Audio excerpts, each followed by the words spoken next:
computer-aided design is built to generate shapes, while we have completely another set of tools to run simulations. Yes. And there is a third set of tools who are checking and helping to prepare part for manufacturing.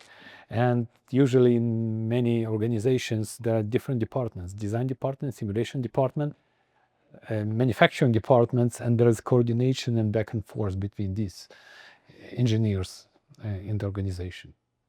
Now what we develop in Infiniteform is this new set of software tool, engineering software tool, where users defined in the early design stage all these requirements, like how I'm going to manufacture this part, if it's machining, from which directions I plan to machine them, what will be the tool size and depth of pockets, same time, what material I'm going to use, what loading condition this part have to carry, and all these requirements incorporated into the software algorithms, which do all the heavy lifting that you mentioned before.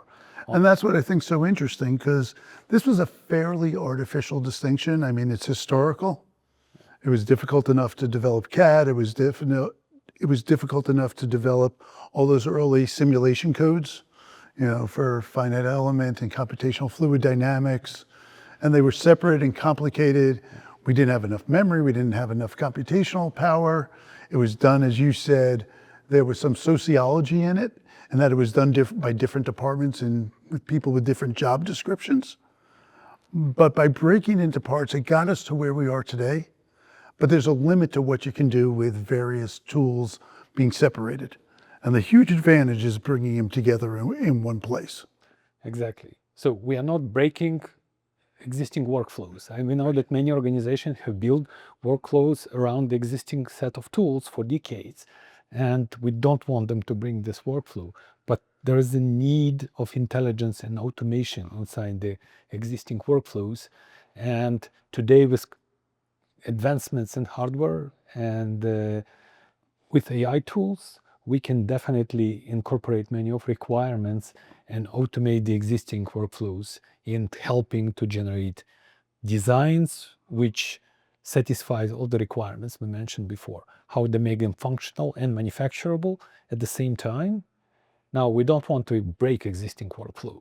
Right. So we have to have these results in the format which can be read by any CAD system, which can be read by any CAE system, and CAM systems as well. Yeah, look, 40 years has entombed a lot of these processes and pieces of software. Very hard to change within, particularly in large organizations. It will not be simple. And so building something that kind of supplements the existing workflows, that contributes to them and doesn't break them, makes it way easier for organizations to build this into their future plans. Exactly.